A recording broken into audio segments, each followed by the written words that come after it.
Welcome back to our series on the book of Daniel. Last time we saw Daniel and his friends stand firm in their faith.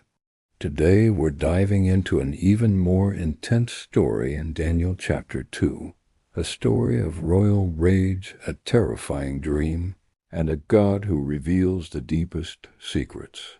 Imagine this: King Nebuchadnezzar, the most powerful man in the world, wakes up in a cold sweat. He's had a dream that shakes him to his core, but here's the catch: he can't remember the details. He just knows it was incredibly important. So he summons all his wise men, his magicians, enchanters, and astrologers. His demand is simple but impossible. Tell me what I dreamed and then tell me what it means. You can feel the panic in the room. The wise men are stunned. They protest. No one on earth can do what the king asks. Tell us the dream, and we'll interpret it. But Nebuchadnezzar isn't having it. He's convinced they're just stalling. In a fit of fury, he gives a terrifying order: execute every single wise man in Babylon. This death sentence includes Daniel and his 3 friends. When the captain of the guard, Arioch, comes to get them, Daniel doesn't panic. He calmly and wisely asks why the king's decree is so urgent. After hearing the story, Daniel does something incredibly bold. He goes to the king and asks for a little more time, promising that he will reveal the interpretation. The king, perhaps seeing a glimmer of hope, agrees. What does Daniel do next?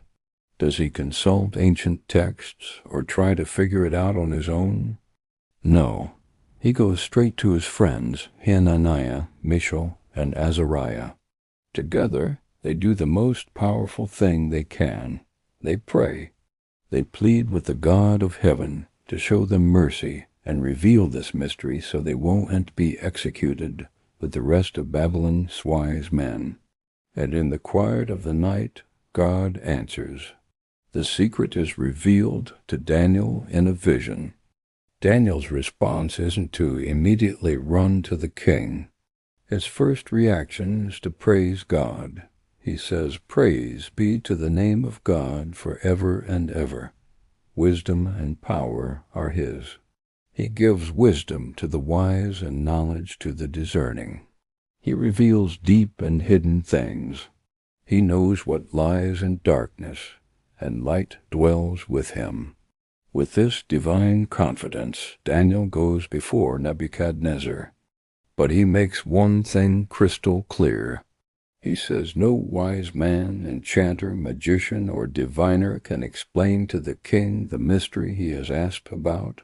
But there is a God in heaven who reveals mysteries. Daniel takes no credit for himself.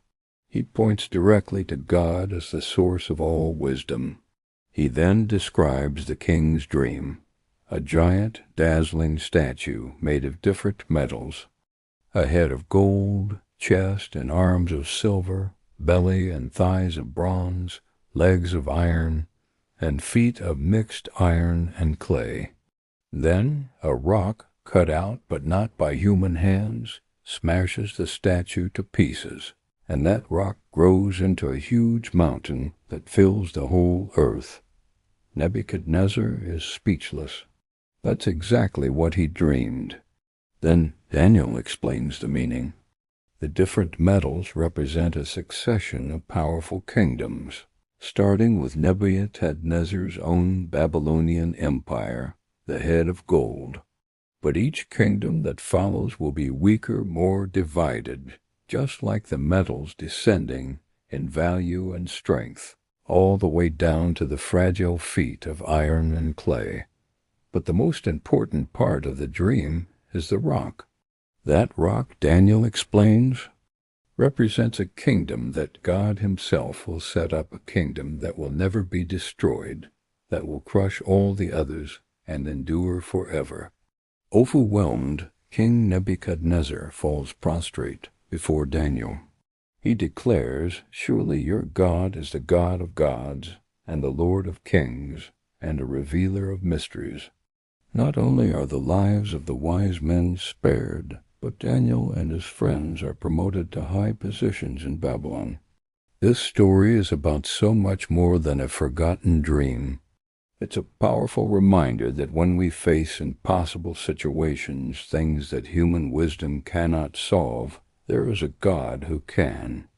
Daniel's first instinct was to pray and to trust. When God answered, his first instinct was to give God all the glory. This is the heart of true wisdom, recognizing our limits and relying completely on the limitless power and knowledge of God. What seems like a mystery to us is an open book to Him. Thanks for watching. If this story encouraged you, hit that like button and subscribe for more. See you next time as we continue our journey through Daniel.